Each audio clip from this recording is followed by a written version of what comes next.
From that eye moment in Multiverse of Madness to Black Widow's super disappointing final battle. These are the worst CGI moments in the MCU. To begin with, no spell can make me forget Doctor Strange's third eye. Nobody would deny that Marvel's special effects have taken a hit lately. Well, that's what you get for overworking your VFX artists. More and more cringy effects are piling up now. Take Multiverse of Madness as an example. You know what the sad part is? The first Strange movie's special effects were insane. I mean, that sick mirror dimension totally made me doozy. The sequel had some cool scenes too, but one moment stood out like a sore eye. It was Sinister Stranger's hyped entrance. What was supposed to be a massive reveal turned out to be lame, and it was all thanks to the hand-drawn eye on the sorcerer's forehead. No, seriously, the CGI was so terrible it felt like a kid had sketched that on. Or you've glued a fake eye to your head. Trust me, it didn't convince anyone. At least Twitter users had some fun with it. Most people agreed it was the worst CGI they'd ever seen. Some said it was even worse than low-budget Indian operas. Yikes. Guess this is what the movie meant in the dialogue. Things just got out of hand. Also, just think about it, guys. Marvel must have gone through loads of variations for it, and this is the best they could do? How lousy. It's great. It's what it's all about, and I can't wait to watch it with an audience, and this audience, because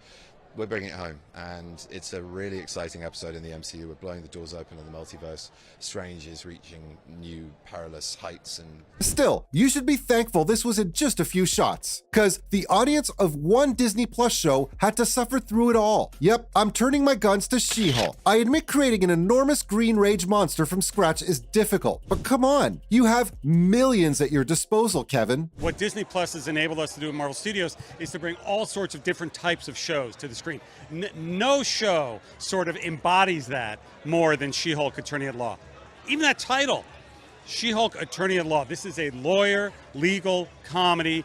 And what you did with Bruce earlier was not this bad. Whatever happened, dude? Instead of smashing our screens with some mind-blowing CGI, you gave us this. So not cool. The first thing you'll notice about She-Hulk is her color. Sorry to say, this pea soup green shade resembles puke. Ew, right? But if you can move forward from that, you'll stop at the character design. Stiff with zero texture. It really looks like you're watching a weird mix of anime and real life. That's why the fans say it gave a creepy Uncanny Valley vibe. I would have stuck with comics if I knew they would haunt us like that. No cap. People literally responded to the CGI with, "Why are y'all VFX so damn trash?" Brutal. But sadly, I have to agree with that. Can't move on from that, especially the green shade. We have yet another character who suffered from that. This one's a Spidey villain. Yep, No Way Home's Lizard is entering the chat. Some of these reptiles can be cute. Not this one though. He should have been downright frightening. You know, make you tremble in fear like a true villain does. But looking at it, you'll be like,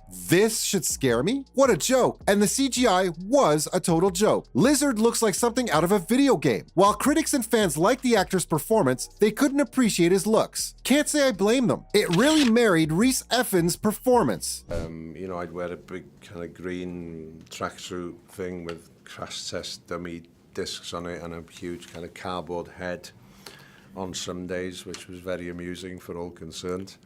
But he was chilling in his debut. Sony did the Lizard's CGI way better than this, and that was in 2012. Almost a decade later, it gets worse? Unbelievable. So despite all the tech advancement, Marvel failed Rhys. And he's not the only one. Another actor's performance was reduced to ash due to terrible special effects. That victim is Guy Ritchie playing the Mandarin in Iron Man 3. Looking good, dude.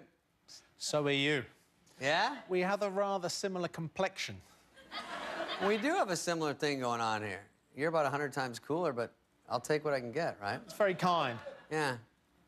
Do we have a bit of help with the makeup department back there? Are badly CGI'd villains in 3 sequels a Marvel theme? I mean, first No Way Home and now this. But wait, Guy didn't play a creature like Rhys. So what went wrong with him? A virus. The extremist virus, to be exact. It gives its subjects a fiery glow, imitating the heat radiating from their bodies. Now at first, it actually looked great on the characters. Then trouble emerged when they started moving. You can't expect the bad guys not to fight, right? So as As Guy's Aldrich Killian attacked Tony, his VFX didn't follow his moves. You can imagine how bizarre that looked. The outcome was a rubbery look to his body, so no one could take the baddies seriously. Poor Killian. He tried so hard, but in the end, it didn't even matter. To think this should have given the studio a lesson, especially when the fans were infuriated at it. But no, the problem continued. Even MCU flicks with the best CGI tagged along are a worse example. So thoughtful of them to give us a comparison. You can see it in the internals. This 2001 movie was gold except for its post-credits scene. You know that Harry Styles one.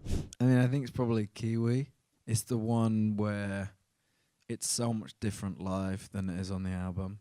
You know, every night I've kind of felt this energy from the crowd, and the crowd have been so amazing every time that we've played it. And But Harry's Star Fox isn't our focus here. It's his trusty companion Pip the Troll. Again, a fun Easter egg ruined. And with Pip, Marvel did it without shame. Really, guys, his CGI doesn't even look finished. It's like someone photoshopped him into the scene at the last moment. Turns out that's exactly what happened. When fans slammed the character, the Eternals VFX supervisor rushed to its defense. Stefan Soretti said making him in time was a challenge. Its inclusion really was a last-minute call. So in Soretti's words, it turned out okay. It is what it is. Deal with it. You know what? Pip will actually make you double-check the movie title. You are watching an MCU movie with a $200 million budget, right? Because the troll looks like he belongs in cartoons. Add A-lister celebrities in the same scene as him, and he sticks out like a sore thumb. How sad. No advanced space tech would come to save the celestial creature. Just like Wakanda's tech could do nothing for its animals. The Wakandan rhinos were more like Dumbo. They'll make you go, Wakanda rhinos are those. Okay, jokes aside, they were cute, and they shouldn't have been. After all, rhinoceros are ferocious creatures. You see one coming for you and run. That's exactly why Wakandan soldiers rode them. But you may stop and pet these animals thanks to their cartoonish look. It's all because the Black Panther CGI team had a lot to do. The scene featuring this beast was supposed to be 3,600 square kilometers and digitally created. And the soldiers, flying weapons, suits for the Black Panther, and Killmonger and their doubles. Oof, that's a lot on their plate. So as a result, the rhinos suffered. But I get it. When digitally creating a large-scale scene, things can go wrong. But so explosively wrong? I expected better from Natasha Romanoff's solo venture. Yep, it's Black Widow's turn to face fire. Fans had been wanting this movie for ages. When Marvel finally listened to them, everyone was over the moon. They thought the wait would be worth it. Oh, how wrong they all were. The mediocre plot aside, the special effects were too lame. In many scenes, you can spot how weak they were. Okay, we can take a minor instance or two, but the final climax scene? Not that. Unfortunately, it was the worst of all. It had Nate and Yelena running for their lives, jumping off the sky-high Red Room. Back-to-back explosions are going off around them. You're leaning forward in tension and thrill until you can actually spot the green background. Yep, that's how fake it looked. Again, let me remind you, the 2021 film had a $200 million budget, but most of it didn't go to the VFX. That's for sure. Stuff like this from Marvel is super disappointing, and before it makes the fans even more bitter about it, let's wrap it up. So there you have it, folks. The worst CGI in the MCU.